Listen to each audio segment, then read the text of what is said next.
위기와 기회 시리즈가 네 번째인데, 네, 요 시리즈는 오늘까지만 하겠습니다. 또 다음에 기회가 되면 또 덧붙여서 또 할 것이고요. 오늘은 마지막을 뭘로 할까 하다가 다시 다윗으로 돌아왔습니다. 다윗. 오늘 제목을 골리앗을 의심하라. 이 골리앗이라고 하는 이 말은 한 인물을 말하는 것이 아니고 우리 인생의 문제, 우리가 경험할 고난 때에 따라서는 그것이 엄청난 위기, 그것으로 여겨지는 그 상황, 그런 것을 의미하는 뜻이라고 저는 생각을 합니다. 특별히 코로나 팬데믹의 상황 가운데서 경제적인 어려움, 또 우리 국가적으로는 물론이고 지금 세계적으로 일어나고 있는 수많은 사건과 사고들, 여러분 개개인의 삶 속에 얼마나 많은 어려움이 있습니까? 우리 같이 기도했습니다만 우리 신순규 목사님이 겪고 있는 그 고통스러운 육체의 문제, 또 가정적으로나 또 정신적으로나 한물 영적으로 눌림받는 오늘 우리의 삶, 모든 일들이 사실은 골리앗이에요. 골리앗. 산다는 게 문제투성이고 우리의 인생이란 고난의 연속이고 죽을 때까지 고난과 어려움 없이 사는 사람은 단 한 사람도 존재하지 않죠. 그런 의미에서 골리앗은 우리 모두가 겪는 그런 수많은 고통스러운 일들, 그러므로 오늘 골리앗을 의심하라 라고 하는 말은 오늘 우리의 앞에 있는 수많은 문제와 고난과 위기, 이 모든 것들을 한번 의심해보자. 의심해보자. 물어보자. 왜? 어떻게? 이게 뭔데? 한번 질문해보는 그런 시간들이 되시길 바랍니다. 오늘 본문은 다윗과 골리앗의 이야기가 아니고 사무엘상 16장과 17장을 함께 이어서 좀 생각해 보려고 16장에 있는 말씀을 제가 선택했습니다. 사무엘이 이제 급기 하나님이 사울 왕을 버리시겠다고 결정을 하시고 새로운 이스라엘의 지도자를 세우는 사명을 사무엘에게 주셨습니다. 그리고는 저 베들레헴의 이새라고 하는 사람의 집에 가서 그의 아들들 가운데에 한 사람을 선택하라. 이새라고 하는 사람에게는 8명의 아들이 있었습니다. 8명의 아들 가운데 제일 큰 아들이 엘리압이라고 하는 아들이었는데 오늘 성경에 보면 그런 용모가 굉장히 뛰어났다. 키도 크고 잘생겼고 모든 조건이 소위 인간적으로 인간의 눈으로 볼 때에 그가 가지고 있는 조건이 최고의 조건인지라 사무엘은 그만 엘리압이 하나님이 인정하시는 그런 차기의 지도자라고 생각을 했어요. 그러나 그때 하나님께서 사무엘에게 말씀하시기를 엘리압의 용모, 겉으로 드러나 있는 그의 모습이 아니라 하나님은 이미 새로운 하나님의 사람을 이제 이야기하시고 있는데 그는 외모가 아니라 중심을 보시는 하나님, 중심을 보시는 그 중심에 합당한 사람이 하나님이 지명하신 자라라고 하는 그런 말씀을 사무엘이 듣게 되었다라고 하는 사실입니다.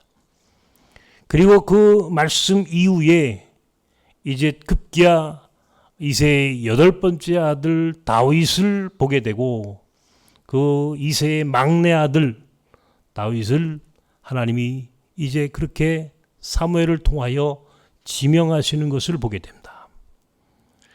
그리고 사무엘상 17장으로 넘어오면 이제 저 블레셋이라고 하는 이 블레셋 민족은 원래 해양 민족이에요. 저 크레타 섬을 중심으로 했던 이 해양 민족이 이스라엘 땅까지 이제 침범해 왔습니다. 그리고 급기야 이스라엘 민족과 이 블레셋 민족이 엘라 골짜기를 가운데 두고 이제 전쟁을 벌이는 장면입니다. 이 블레셋 민족은 대단히 강한 민족이에요. 혹자는 이 블레셋의 후손이 오늘날 팔레스틴이다 이렇게 이야기하는 사람도 있습니다만은 어찌되었든 간에 이 블레셋 민족을 대표하는 장군이 골리앗이라고 하는 장군이 있었어요. 이 골리앗은 성경에 보면 굉장히 거구고인 등치가 좋은 키가 큰 장군이었다. 자그만치 2m 10cm 정도의 거인이었다. 이제 성경에 나오는 사무엘상에 나오는 그의 키를 오늘날 계량으로 측정을 해보니까 2m 10cm 정도의 거인이었단 말이에요. 지금도 여러분 키가 2m쯤 된다고 그러면 어마어마하잖아요.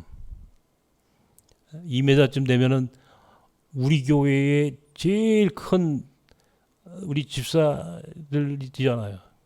가끔씩 여러분들 보면은 키 크다.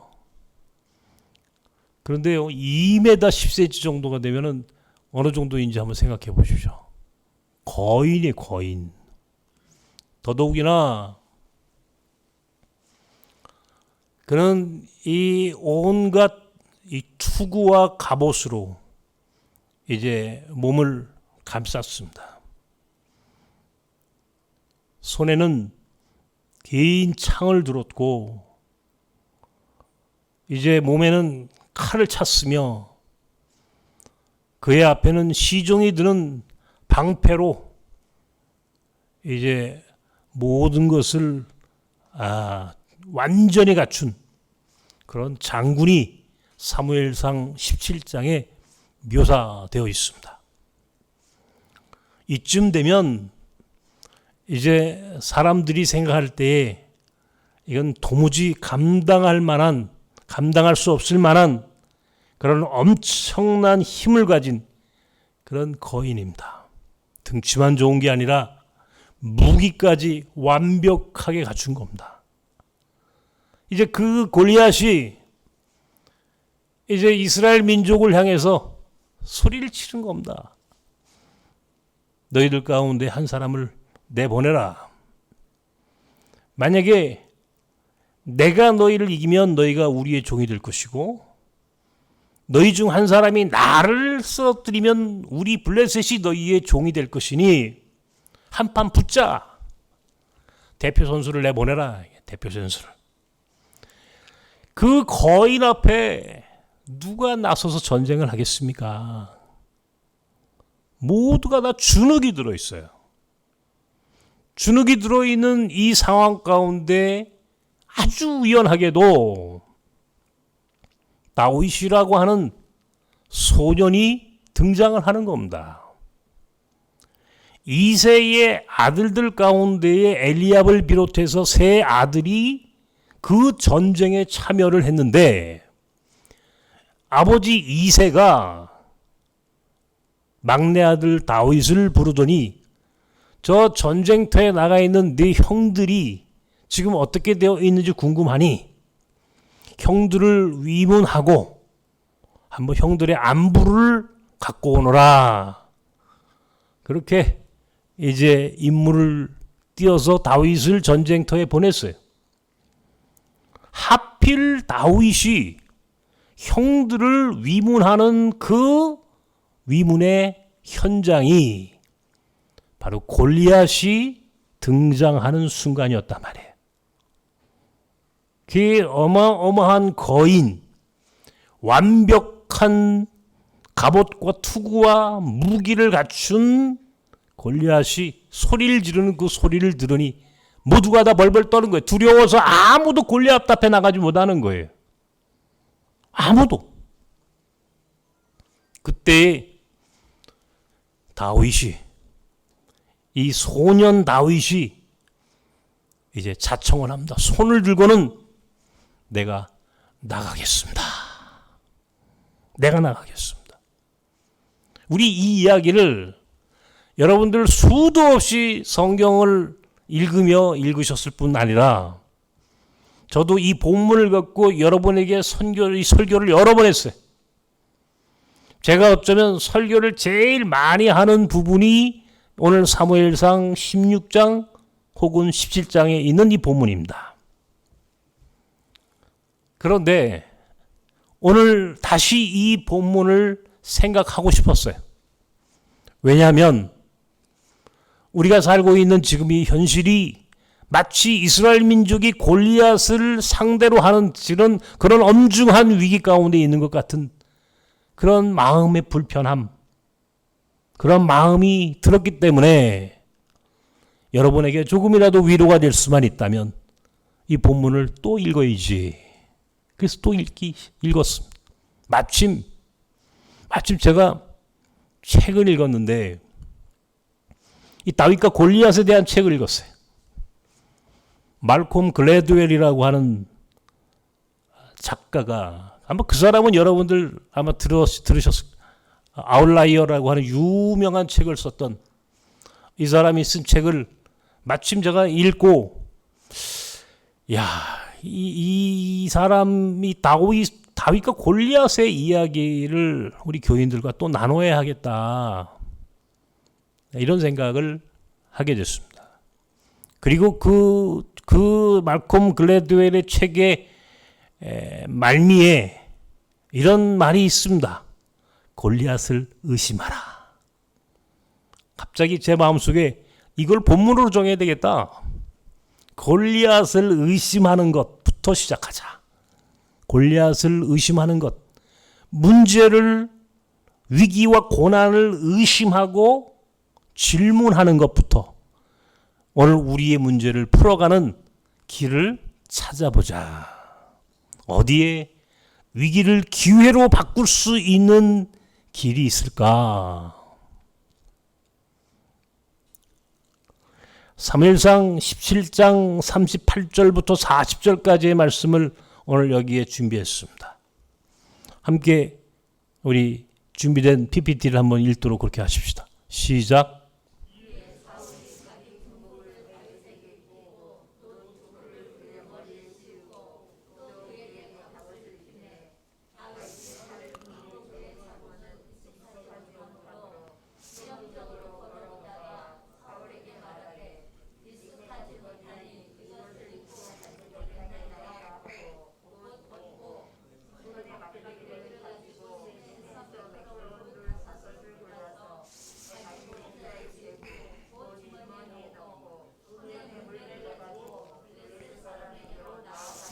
다윗이 저 골리앗과 내가 다투겠습니다. 한번 대결해 보겠습니다. 라고 자청을 하고 사울 앞에 섰어요.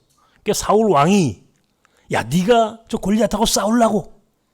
예, 제가 한번 해보겠습니다. 내가 이전에 양을 칠 때 저 사자랑 저 곰이랑 큰 짐승들이 양들을 물어가려고 그렇게 왔을 때 내가 그 짐승들과 싸워본 경험이 있으니 내가 그 경험을 한번 저 골리앗을 무너뜨리는 데 사용하겠습니다. 그러면서 다윗이 나타났어요.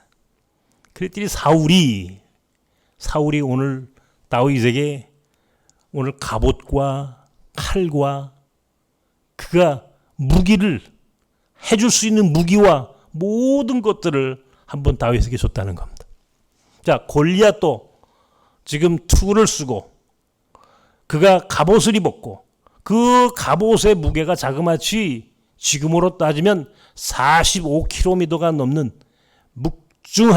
육중한 그런 갑옷을 입고 있었다고 그래요. 청동으로 낸 투구와 비늘로 쫙 깔려 있는 아무런 어떤 창과 칼로도 그 갑옷을 정말 뚫고 들어올 수 없을 만큼 완전한 그런 갑옷을 입고 있는 골리앗처럼 사울도 다윗에게 그와 비슷한 이제 무기, 갑옷을 이제 그에게 입히고 주었던 모양입니다. 그러니까 다윗은 그 사울이 입혀주는 그 갑옷을 입고 또 그가 주는 칼을 차고 오늘 성경에 보면 시험적으로 좀 걸어봤다는 거예요. 한번 입어봤다는 겁니다. 입어봤어요. 그런데 오늘 성경은 다윗에게 그것이 익숙하지 않았다는 겁니다. 익숙하지 않았다는 말의 표현은 야, 이것 입고 싸워가지고 골리앗하고 싸워서 이길 수 있을까? 그런 생각을 했겠죠. 다시 말하면 다윗은 골리앗과 싸움을 해서 이기는 방법이 골리앗과 똑같은 무기, 골리앗과 똑같은 갑옷을 입고서는 이길 수 없다는 것을 알고 있었어요.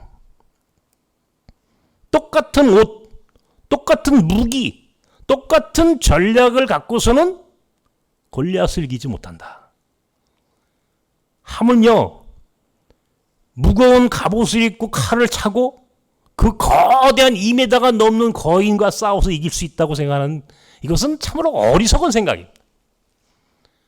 다윗은 사울이 건넨 갑옷과 칼을 내려놓습니다.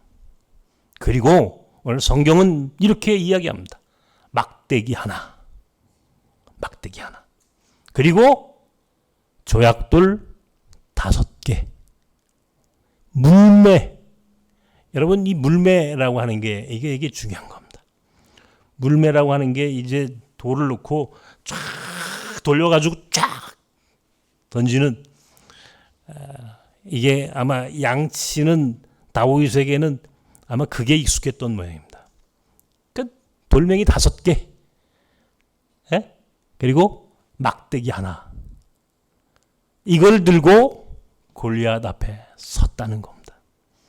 오늘 제가 이 다윗과 골리앗의 이야기를 굳이 새삼스럽게 여러분에게 또 이 본문을 읽고 이야기하고 싶은 것은 뭐냐면 우리가 골리앗과 같은 어려운 상황 가운데 몰렸을 때에 골리앗과 똑같은 방법으로는 골리앗을 이기지 못한다는 사실이에요.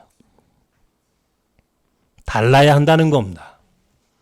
다르게 생각하고 골리앗을 의심하고 다른 전략을 세울 때에 비로소 거기에 승리의 가능성이 있는 것이지, 골리앗이 입고 있었던 똑같은 투구와 갑옷을 그리고 그가 갖고 있는 칼과 창과 방패와 같은 똑같은 무기를 갖고서 골리앗을 이긴다라고 하는 것은 무모한 겁니다. 무모한 거예요. 그거는 결코 그 싸움에서 다윗은 이기지 못한다는 것을 다윗은 알고 있었다는 겁니다.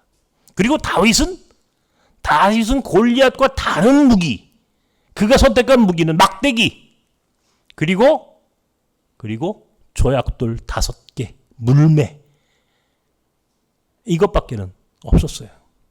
그것만 갖고 골리앗 앞에 섰습니다. 자, 생각해 보십시오.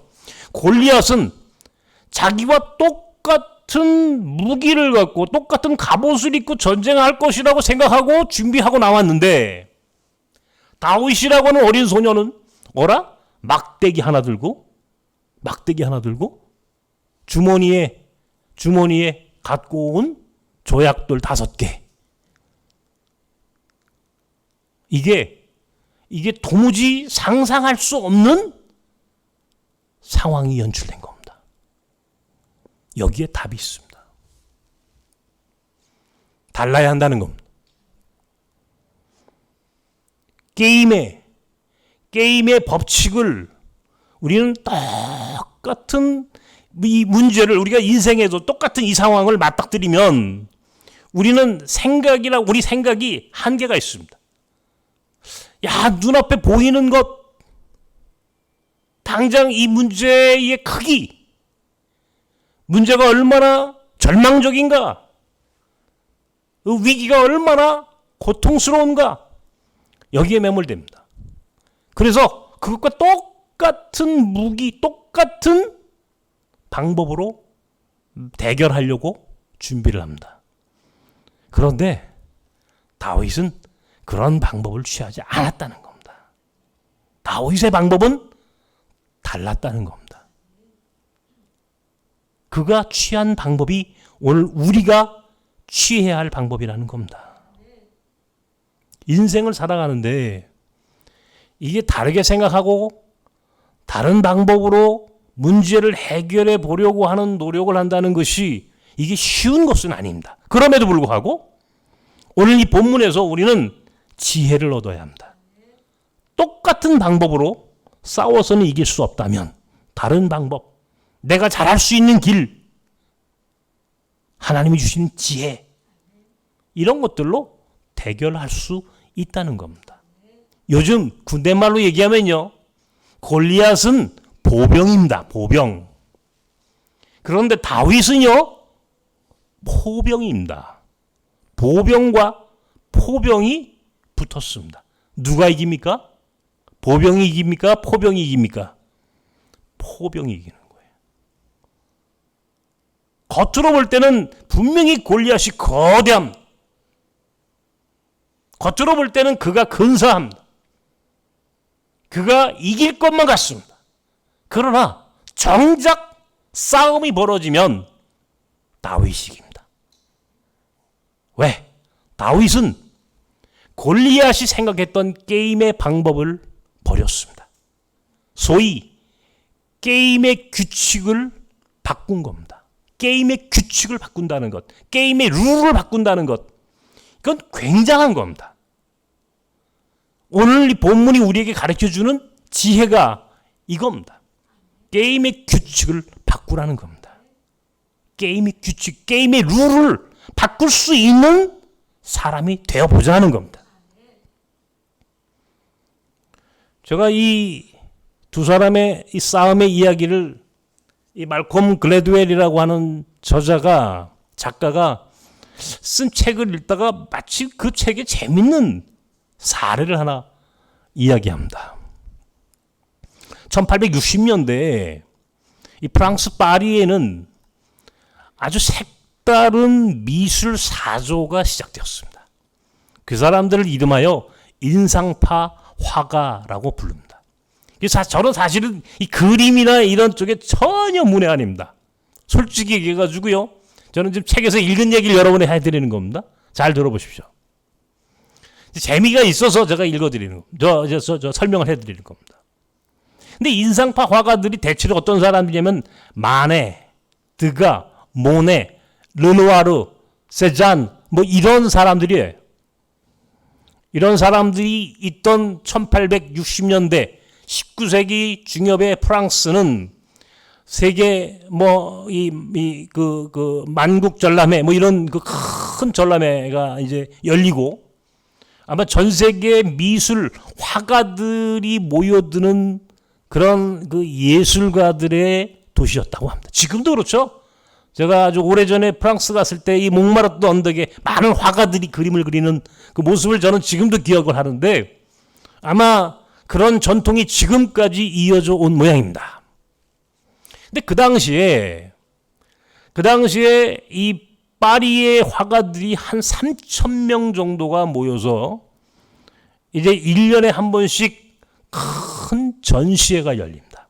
한마디로 얘기해가지고 수많은 화가들이 있는데 그 사람들이 그 전시회를 통해서 자기들의 작품을 출품을 하는 겁니다. 전시를 하는 겁니다.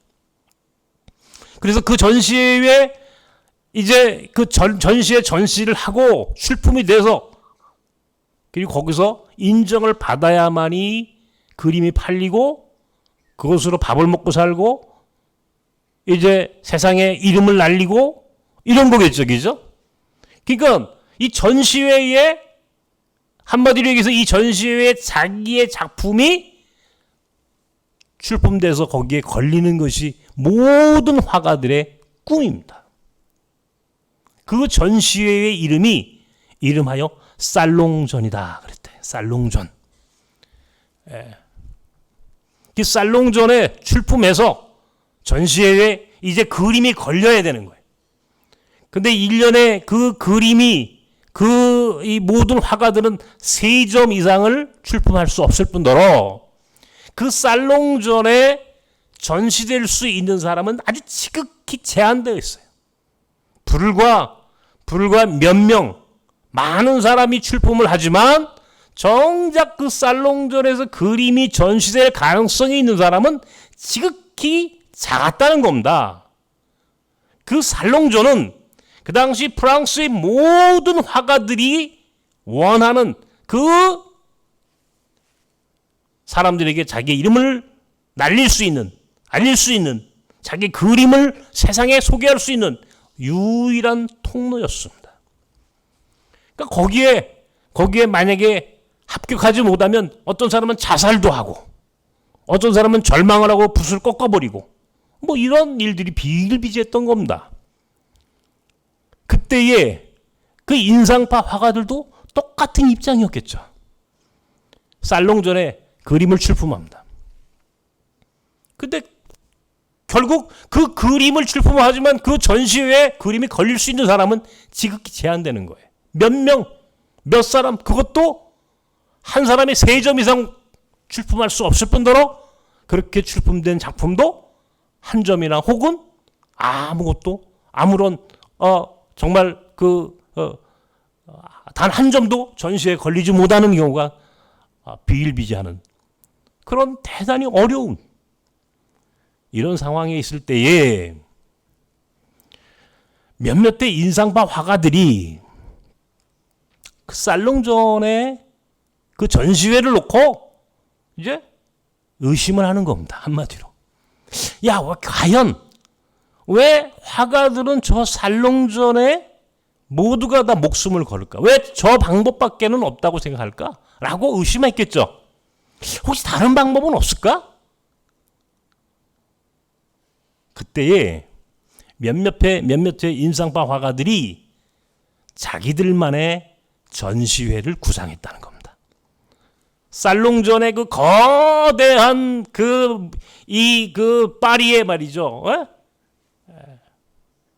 그 큰 전시회 그 건너편에 보잘것없는 전시장을 하나 만들어서 자기들만의 그림을 전시하기 시작하는 겁니다. 살롱전에는 모든 사람이 경쟁을 붙어야 하고 거기서 이겨서 그 당시 주류의 프랑스 파리의 주류의 화가들이 원하는 그림을 그려서 출품되었을 그 그림의 전시회보다 전혀 다른 자기들만의 그림, 자기들만의 예수의 그런 그림을 그려서 이제 전시회를 갖게 된 겁니다. 출품된 그림도 제한이 없었고 자기가 원하는 대로 그림을 걸었겠죠. 그런데요, 물론 모든 사람들이 수만 명은 저보다 많은 사람들은 다 살롱전에 그림을 보러 갔지만 이 인상파 화가들이 만든 전시회는 그런 대로 한 3,000명이 넘는 사람들이 와서 그림을 보았다고 그래요. 하루에 170명이 넘는 사람들이 와가지고 그림을 보고 평가를 하기 시작했다는 겁니다. 그리고 그 인상파 화가들의 그림이 오늘날 전 세계에서 가장 비싼 그림이 되었다는 이야기입니다. 제가 여러분께 이야기 드리는 것은 뭐냐면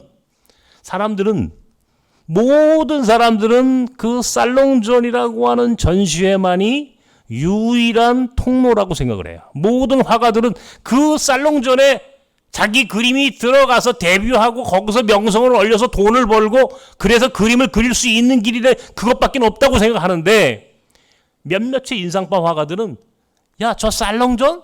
왜 우리가 저기에다 그림을 걸어야 돼? 우리는 우리만의 전시회를 하자고. 그럼 자기들이 그런 전시장을 만들어서 자기들만의 그림을 걸었다는 거예요. 그랬더니 전혀 다른 일이 일어났다는 겁니다. 그리고 그 결과가 오늘 전 세계에서 가장 비싼 그림을 대우받는 바로 그 유명한 화가들이 태어나게 되었다는 사실입니다. 연못이 큰 연못, 큰 호수가 살롱전이라고 한다면 인상파 화가들이 야, 운동장을 바꿔. 저 사람들의 운동장, 우리는 그 운동장이 싫어. 우리만의 운동장을 만들겠어. 자기들만의 운동장을 만들고 자기들만의 게임의 규칙을 만들 수 있는 이런 새로운 창조적인 상상력이 결과적으로 오늘날의 인상파 화가들이라고 하는 새로운 사조를 만들어낼 수 있었다는 겁니다. 이게 인생이고 이것이 오늘날 역사이고 오늘 우리가 다윗과 골리앗이라고 하는 이 두 인물의 대결을 통해서 깨달을 수 있는 것은 왜? 사람들은 골리앗과 똑같은 무기로 전쟁을 해야 한다고 생각하지? 아니야. 골리앗처럼 투구를 쓰지도 않고 갑옷을 입지 않고 칼과 창을 들지 않았지만 비록 막대기 하나에 물맷돌 5개밖에 없었지만 그것만으로도 골리앗을 이길 수 있었던 다윗의 이야기가 오늘 우리 인생에도 똑같이 적용될 수만 있다면 오늘 우리는 이 위기를 바꿀 수 있다는 겁니다. 위기를 기회로 바꿀 수 있는 능력이 우리에게 충분히 있다는 사실을 믿어야 한다는 거예요. 역사가 그것을 증명합니다. 제가 이 설교를 준비하다가 아마 오래전에 제가 그런 얘기를 했을 겁니다. 이순신 장군의 그 명랑대전 13척의 마지막 남은 배로 왜군의 130척이 넘는 왜군의 배를 무너뜨린 이순신 장군의 위대한 전쟁 명랑이라고 하는 영화에 여러분 보셨을 겁니다. 진도 앞바다에서 벌어진 그 전쟁의 이야기를 여러분 기억해 보십시오. 이순신 장군의 13척의 조선 수군과 130척이 넘는 일본 왜군의 수군이 만약에 그냥 넓은 광활한 바닷가 한복판에서 전쟁을 했더라면 이 전쟁은 결코 이순신이 이길 수 없는 전쟁입니다. 왜? 이미 전력적으로 이거는 비교가 되지 않는 거예요. 게임이 안 되는 겁니다. 게임이 안 되는 거예요. 이거는 한쪽은 거의 10배가 넘는 왜군의 수군과 겨우 13척의 조선 수군이 이게 맞붙어서 일본 왜군을 이길 수 있다는 것은 이건 불가능한 겁니다. 이순신이라는 사람은 바로 그것을 알고 있었던 거예요.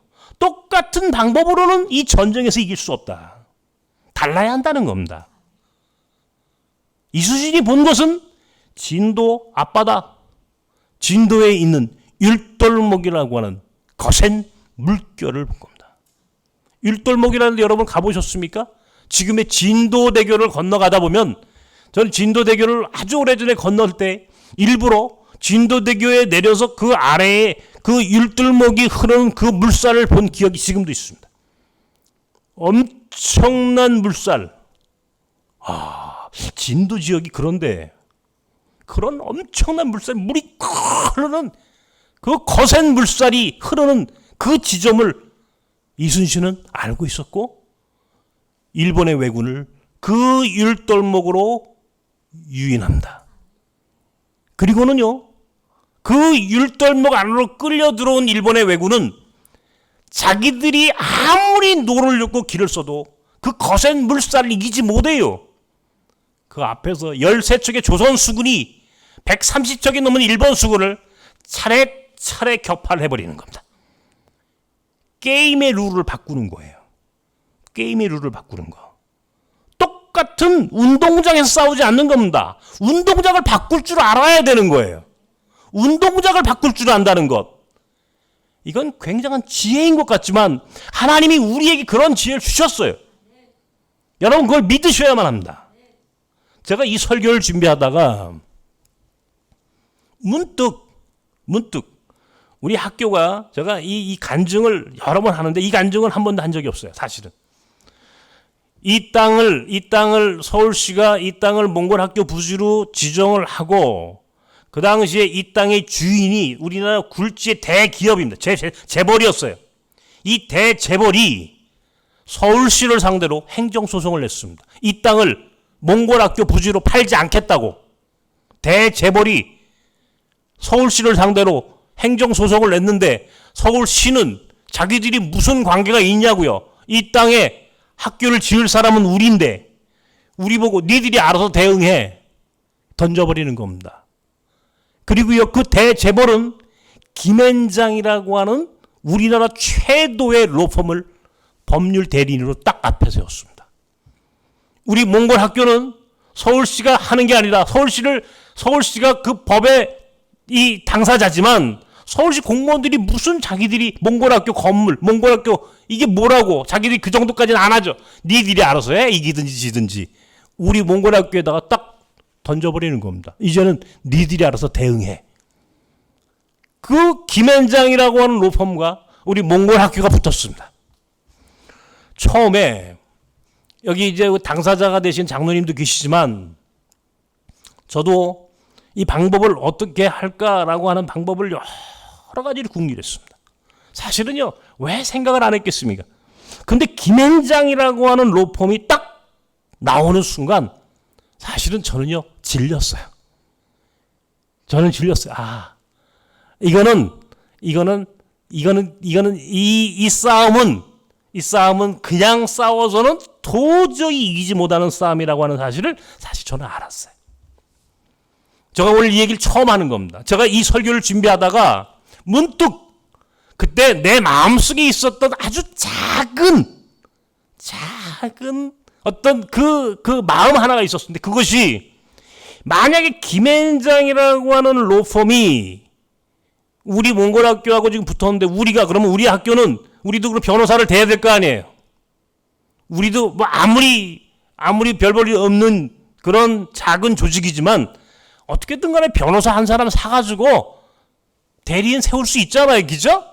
우리도 변호사 한 사람 정도는 뭐 돈 좀 내서 싸울 수 있어요. 근데 문제는 김앤장이에요. 여러분, 김앤장이라고 하는 법률, 이 로펌이 어느 정도로 센 기업, 그 로펌인지 아십니까? 어마어마한, 상상을 불허하는 이런 우리나라 최고의 로펌입니다. 바로 그런 로펌하고 우리 몽골학교가, 우리 공동체가 아무리 힘을 모아서 우리가 변호사를 산다 한들 이게 싸움이 되겠느냐고요. 싸움이 안 되는 겁니다. 그러니까 저는 그때 우리는 변호사를 사지 않는다. 이게 제 마음이었어요. 우리는 변호사를 사지 않는다. 그게 무슨 말이냐면요. 김앤장과 싸우는데 김앤장이라고 하는 큰 법률 대리인과 우리가 세우는 변호사가 싸우는 거, 이거는 게임이 안 된다는 걸 이미 알았기 때문에 우리는 변호사를 사지 않는다. 이게 내가 갖고 있는 생각이었어요. 사실은 내가 이 이야기는 하지 않았어요. 우리 스태프들은 야, 목사님 굉장히 짜다. 어떻게 변호사 한 사람을 안 사주고 이 싸움을 하라고 그러냐. 아마 그랬을 거예요. 근데 그거는 사실 변호사 한 사람 사는 게 문제가 아니라 그렇게 해가지고는 싸움을 이기지 못해. 우리는 우리의 방법대로 해야 되는 거야. 우리는 우리가 할 수 있는 게임의 룰을 만들어야지 그들이 원하는 게임의 룰, 그들이 원하는 운동장에 가가지고는 이 싸움에서 이기지 못해. 김앤장, 대재벌이 원하는 싸움의 장은 한 복판, 넓은 벌판에서 그들이 가지고 있는 엄청난 무기, 인맥, 돈. 우리는 그런 인맥도 돈도 없어요. 다윗에게 똑같이 골리앗처럼 갑옷을 입히고 칼을 준다 한들 그렇게 해가지고는 다윗이 골리앗을 이기지 못한다고. 다윗이 골리앗을 상대할 수 있는, 이길 수 있는 유일한 방법은 골리앗과 싸움의 룰을 바꾸는 거야. 골리앗과 싸우는 운동장을 바꾸는 거야. 골리앗이 원하는 방법대로 싸우지 않는 거라고. 다른 게임의 룰을 만드는 거야. 우리가 잘할 수 있는 것, 우리가 잘할 수 있는 게 뭐예요? 우리가 잘할 수 있는 것은 진정성 하나밖에 없어요. 있는 그대로. 그쪽에서 질의하면 우리는 있는 그대로 왜 우리가 여기에 몽골학교를 지어야 하는지, 우리는 왜 몽골학교를 여기에 지어서 그 아이들에게 공부를 시켜야 하는지, 그리고 그것이 어떤 의미가 있는지를 그냥 있는 그대로 설명하기만 하면 되는 거야. 거기에 법률 조항을 넣어서 법적인 무슨 이 해석을 하고, 이거는 그 사람들이 훨씬 잘할 거 아니냐고.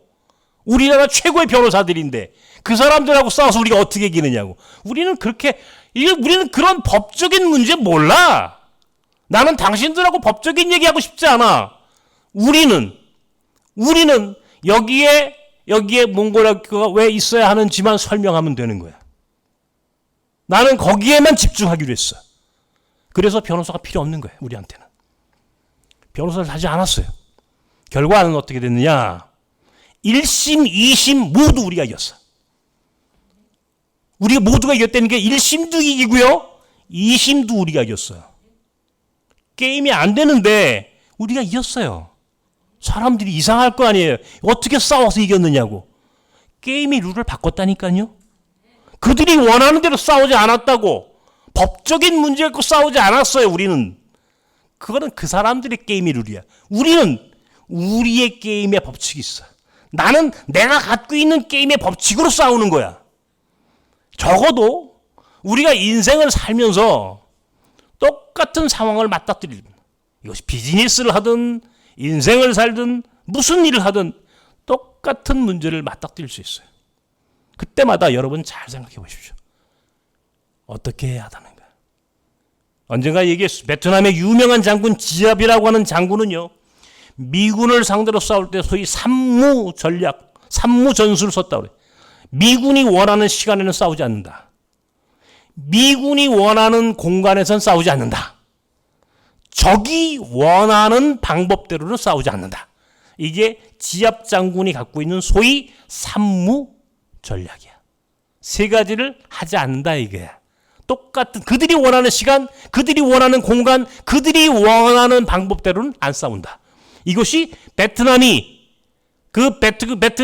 베트콩이라고 그러죠. 우리는 지압이라고 하는 장군이 미군, 전 세계에서 가장 강하던 미군을 상대로 싸워서 이긴 바로 그 전략이었어요. 요즘 아프가니스탄 이 사태를 여러분 잘 보십시오. 우리하고도, 특별히 우리 호자 선교사가 하는 난민 사역하고도 깊은 관계가 있습니다. 우리는 오래전에 아프가니스탄에서 나온 난민들을 상대로 저 그리스 아테네에서 난민 선교 학교를 했어요. 우리 교인들 중에 몇 분은 저하고 같이 그리스 아테네에 가가지고 난민들을 상대로 한 선교 학교를 열었고, 그곳에서 많은 아프가니스탄 난민들을 만났습니다. 그 사람들을 상대로 했던 사람이 호자시, 그들과 말이 통할 수 있으니까. 근데 요즘 가만히 보십시오. 미국이 지난 20년 동안 어마어마한 돈을 투입했습니다. 아프가니스탄이라고 하는 그 나라에서 고작 탈레반? 이게 비교할 수 없는 싸움이라고 사람들은 생각합니다. 이것도 못 이겼을까요? 말도 안 돼. 근데 결과적으로는요, 졌어요. 진 겁니다. 누가? 골리앗이. 미국을 골리앗이라고 말하니까 기분 나쁜 분도 있을 수 있어요. 그러나 내가 볼 때는 그건 다윗과 골리앗 싸움도 안 되는 게임입니다. 이것이 가능한 이유, 그거는 역사적으로 많은 사람들이 예언했어요. 절대로 미국이 탈레반을 못 이긴다. 아프가니스탄이라는 나라의 역사, 그들이 가지고 있는 문화, 그들이 가지고 있는 지형, 그들이 가지고 있는 그 민족이 어떤 민족인지를 정확히 이해하기 전에는 절대로 아프가니스탄에서 이 싸움을 어느 누구도 이기지 못한다라고 하는 것이 지난 역사가 가르쳐주는 사실이에요. 영국도, 소련도, 지금의 미국도 아프가니스탄에서 이기지 못했습니다. 제가 지금 이 전쟁을 얘기하는 게 아니에요. 달라야 했는데 그 사람들이 가지고 있는 생각은 자기들의 힘, 자기들의 무기, 자기들이 가지고 있는 것들로 얼마든지 이길 수 있다라고 하는 생각만으로 전쟁을 했기 때문에 이기지 못했던 겁니다. 베트남에서도 아프가니스탄에서도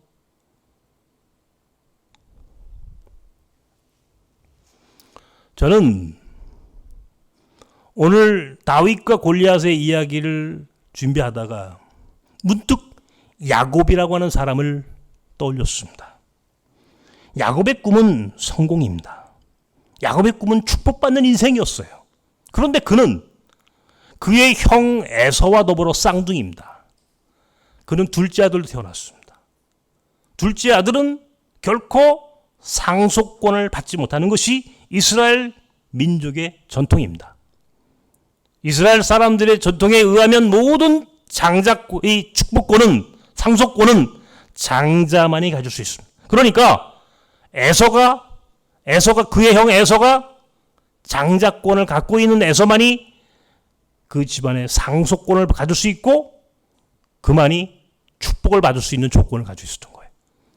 두 번째 아들이었던 야곱은 아무리 매를 써도 자기 형을 속이고 자기 아버지를 속이고 아무리 애를 써도 그는 거기서 성공할 수가 없었던 겁니다. 그런데 야곱은 끝내 승리자가 돼요. 야곱은요, 성경에 나오는 사람들 가운데 가장 성공한 사람의 대명사가 됩니다. 어떻게? 게임의 룰을 바꾼 겁니다. 한마디로 얘기해서 운동장을 바꿨어요. 운동장을. 그가 처음에 싸워서 그가 성공하려고 했던 그 첫 번째 운동장은 그의 형, 그의 아버지가 있는 집입니다. 근데 하나님은 그 집에서는 그 아버지와 그의 형이 있는 그곳에서는 야곱이 성공할 수 없다는 사실을 가르쳐 주셨어요. 그리고 야곱을 내보냅니다. 어디로 내보냈느냐? 광야로 내보냈습니다. 광야로 나가라. 장막에서, 집에서 그가 가지고 있는 기존의 틀 안에서는 성공하지 못했습니다. 밖으로 내보낸 겁니다. 밖으로 나가라는 겁니다. 나가니까, 광야에 가니까 넓은 땅에서 얼마든 뛰어놀 수 있습니다. 그곳에서는 새로운 룰이 적용됩니다. 야곱이 만드는 룰, 야곱이 가지고 있는 창조적인 상상력만으로 얼마든지 그는 부를 거머쥘 수 있는 성공의 대명사가 될 수 있는 인생으로 하나님 그를 축복해 주셨습니다. 무엇입니까? 방법을 하나만 있다고 생각하는 것. 다시 말하면 골리앗을 의심할 줄 아는 인생이 되는 것부터 시작을 하라는 겁니다. 저는요, 우리 청년들한테 가끔씩 제가 밖에 나가서든 혹은 어디서든 청년들을 만날 때마다 이렇게 컨설팅을 해줍니다. 어떻게 사느냐 물으면요, 다 희망이 없어요. 요즘 청년들이. 우리나라 청년들 지금 진짜 어렵습니다, 여러분. 어렵습니다. 소망이 보이지 않습니다. 어디 직장 어떻게 들어갑니까? 고용 없는 성장. 소위 얘기죠? 고용 없는 4차 산업혁명이 로봇과 AI와 모든 게. 여러분, 은행 다니는 우리 지은 누구야? 바주자 알지만 우리 집 앞에 우리가 다니는 은행도요. 통폐합을 해가지고요. 은행 지점이 없어져요. 이번에. 야, 이게 뭐야? 그럼 은행원들은 저거 어디 가지? 내가 그런 질문을 하죠. 보면 ATM 기계 하나 갖다 놓고 끝내요. 통폐합을 합니다. 그리고 모든 것들이 기계로 갑니다.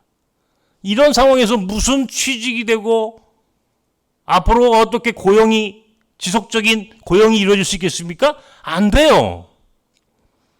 여기서 자꾸 우리 어른들이 너 뭐하니? 너 취직하지 않고 뭐하니? 아무리 옆에서 얘기를 해도요. 소용없습니다. 이미 기회 자체가 없어져 버렸는데 무슨 희망이 있습니까? 우리 청년들에게. 우리 청년들도 마찬가지입니다. 그러니까 집에서 게임하고 자기들만의 동굴 속에서 나오지 않는 거예요. 걔네들이 자기가 원하는 인생을 걔들이 왜 살고 싶지 않겠습니까? 지금 사는 이 세상이 그걸 용인하지 않은 겁니다. 그들에게 그런 기회를 주지 못한 거예요. 우리가, 그리고 새로운 4차 산업혁명이라고 하는 것이. 그러니까 절망하는 거예요. 결혼도 못하죠. 그러니까 아이 낳을 생각은 아예 못하는 거죠. 이게 지금 세상이 큰일 났다고 난리를 하지만 대안이 없어요, 지금. 전 그때마다 우리 청년들에게 이야기합니다. 나가라. 밖으로. 어디로 갈까요, 목사님? 외국으로 나가. 외국으로 나가. 더 큰 기회가 있는 땅으로 가. 꼭 운동장이 여기여야 할 이유는 없잖아. 그죠? 꼭 대한민국이어야 할 이유는 없습니다. 여기 이 운동장 안에서는 기회가 없다면 새로운 기회가 있는 운동장을 스스로 만들어 가면 되는 거예요. 나가라 말이야. 호주를 가든 미국을 가든 캐나다를 가든 어디를 가든 우리 젊은이들 정도의 그런 열정과 실력이 있다면 난 전 세계 어디서든 간에 경쟁력이 있다고 생각하는 거야. 반드시 성공한다, 너는. 여기 있으면 실패하지만 절로 가면 성공해. 야곱처럼 떠나면 이겨. 근데 그 떠나는 곳에 용기를 내지 못하는 거예요. 우리 어른들이 해야 할 것은요, 가라. 우리 부모님들이요, 자꾸 자식들을 품 안에 놀려가지 마세요. 내보내십시오. 내보내서 새로운 세상에서 마음껏 뛰어놀 수 있도록 기회를 그것을 찾도록 격려하고 힘을 실어주고 용기를 북돋아주는 것이 이것이 우리의 할 일이에요. 내가 얼마 전에 어느 교회 청년 수련회 가가지고 거기서 그런 얘기를 했어요. 청년회 수련회니까 목사님이 오셔가지고 우리 청년들 하는데 제가 거꾸로 그 청년회 가가지고 나가라 그랬어요. 나가라. 넓은 세상으로 다 나가라. 운동장을 바꾸고 게임의 룰을 바꿀 줄 알아야 돼요. 그래야만이 기회가 있고 그래야만이 축복받는 인생으로 살 수 있어요. 우리가 오늘 여기에서 꼭 이 문제를 여기서 끝나면 이것은 세상적인 관점입니다. 마지막으로 여기에 한 가지를 더해야만 합니다. 이것이 사실 오늘의 가장 중요한 키워드예요. 뭐냐? 하나님의 도우심이 있어야 하는 거예요. 사람들이 이야기하는 대로만 하면 이거는 마치 이 세상 사람들이 얘기하는 소위 성공방정식 그냥 그대로의 레토릭이에요. 그대로의 그냥 수사야. 이건 설교가 아니죠. 한 가지가 더 있어야 합니다. 다윗도 야곱도 그 한 가지를 더 할 줄 아는 능력이 있는 사람들이었어요. 그 한 가지가 뭐냐? 하나님이 함께 하심을 믿는 믿음. 함께 하시는 하나님이 그들을 도우시는 그 은혜를 구했고 그 은혜에 힘 입었을 때 그들이 무조건 승리했다는 사실입니다. 한마디로 얘기해서 우리 믿는 사람들은 하나님이 주신 창조적인 지혜와 하나님이 나와 함께 하신다는 믿음이 융합될 때 여기서 완벽한 승리가 보장되는 거예요.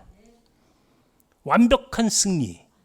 하나님이 함께 하신다는 사실을 믿는 믿음. 그리고 그분의 도우심이 함께 할 때 우리가 가지고 있는 창조적인 상상력이 빛을 발하는 겁니다.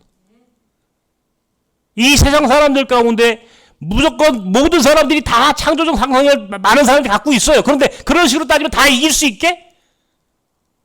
그렇게만 하면, 그런 성공 방정식을 따르게 하기만 하면,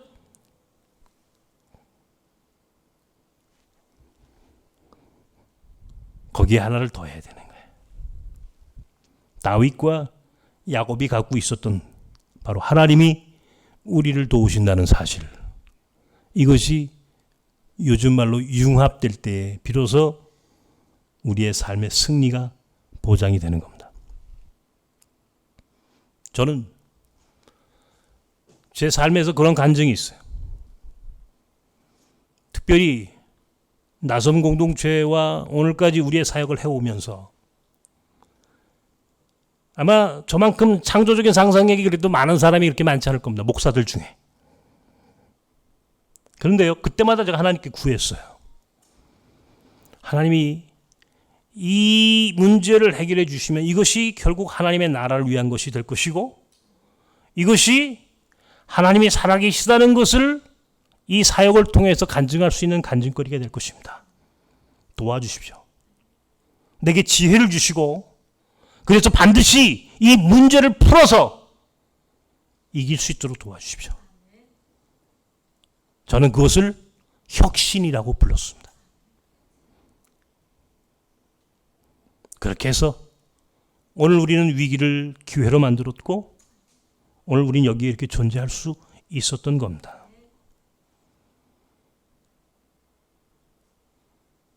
창조적인 상상력과 지혜를 하나님이 주시는 능력과 은혜로 덧입는다면 무조건 우리는 위기를 기회로, 그리고 우리는 이 세상에서 승리할 수가 있습니다. 그러므로 믿음의 삶이란 이렇게 중요하다는 것을 기억해야만 합니다. 오늘도 저는 또 다른 고민을 하고 있습니다. 또 다른 생각을 합니다. 어떻게 하면 우리의 삶에, 우리의 사역에, 우리가 하고자 하는 하나님 나라의 사역에 새로운 전환점을 이룰 수 있을까? 호자떼에게 나선 베르시안 교회가 어떻게 되어야 할지를 의논하면서 저는 호자떼에게 이런 이야기를 했습니다. 판을 바꿔, 운동장을 바꿔, 게임의 룰을 바꿔. 그리고 그것이 우리를 위한 것이라면 하나님이 들어주지 않을 거야. 그러나 그것이 하나님의 나라를 위한 것이라면 틀림없이 하나님은 이 문제를 풀어주신다. 저는 확신하고 있습니다. 사랑하는 성도 여러분, 여러분 인생에도 오늘 골리앗과 같은 많은 문제가 있습니다. 골리앗과 같은 어려운 숙제들이 우리 앞에 있습니다. 여러분이 그 숙제를 담당하고 있고, 여러분의 자녀와 여러분의 가정이, 우리 사회와 이 조국이 오늘 우리는 그 숙제 가운데 한복판에 있는지도 모릅니다. 어떻게 해야 합니까? 첫 번째, 골리앗을 의심하십시오. 그리고 골리앗과 다른 생각을, 다른 게임의 룰을 갖고 한번 대결해 보십시오. 비록 우리가 약자이지만 이길 수 있다는 믿음으로 하나님을 부르십시오. 하나님께 구하십시오. 그러면 하나님은 우리에게 능력을 베풀어 주실 것이고, 우리는 반드시 그 싸움에서 이길 수 있다는 사실을 기억하시기 바랍니다. 오늘도 이 어려운 시대를 살아가는 나섬 사람들이 오늘 다윗처럼, 다윗과 같은 인생으로 골리앗을 이기는 귀한 나섬 사람들이 되기를 주님의 이름으로 축원합니다. 기도합시다.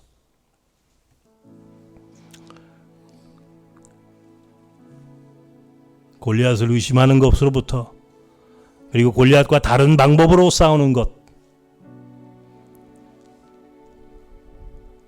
하나님이 주시는 창조적인 상상력으로 운동장을 바꿀 줄 아는 것, 게임의 룰을 바꿀 수 있는 그런 상상력을 갖는 사람, 그런 사람이 되어야 합니다.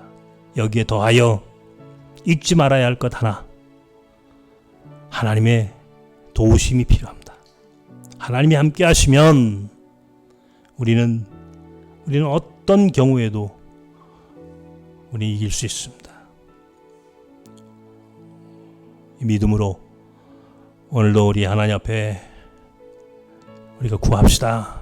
골리앗을 이길 수 있도록 은혜를 달라고, 골리앗과 같은 모든 고난과 위기와 문제로부터 우리가 승리할 수 있게 해달라고 하나님께 구하고 지혜를 얻어 반드시 이 싸움에서 이기는 여러분이 되길 위하여 이 시간 함께 기도하십시다.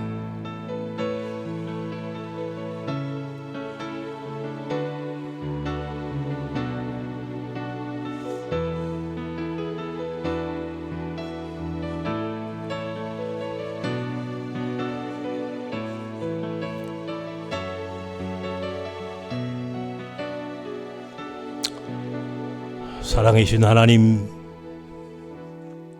오늘 골리앗과 같은 거대한 위기가 우리 앞에 서 있습니다. 그러나 우리는 골리앗과 같은 방법으로는 싸우지 않겠습니다. 골리앗과 다른 운동장, 다른 규칙을 갖고 골리앗과 마주할 수 있는 지혜를 우리에게 주시옵소서. 여기에 하나님이 도우시는 은혜가 있어야만 합니다. 하나님이 우리를 도우시고 우리로 하여금 용기를 갖고 담대하게 나갈 수 있는 은혜를 주셔야만 합니다. 그러면 우리는 이길 수 있다는 것을 믿습니다. 하나님이 주시는 지혜와 하나님이 함께 하시는 은혜가 우리의 삶을 위기에서 기회로 바꿀 수 있다는 사실을 믿게 하시고, 오늘 하루하루 순간순간 골리앗과 같은 모든 위기로부터 승리하는 나선 사람들이 되게 하여 주시옵소서. 이제는 우리 주 예수 그리스도의 크신 은혜와 하나님의 사랑과 성령님의 교통 충만하시는 종이 골리앗을 눌러 이기고 승리했던 다윗과 같은 인생을 살기를 꿈꾸며 나가는 나선 사람들과 저들의 인생길 위에 이제와 영원까지 함께 하시기를 축원하옵나이다. 아멘.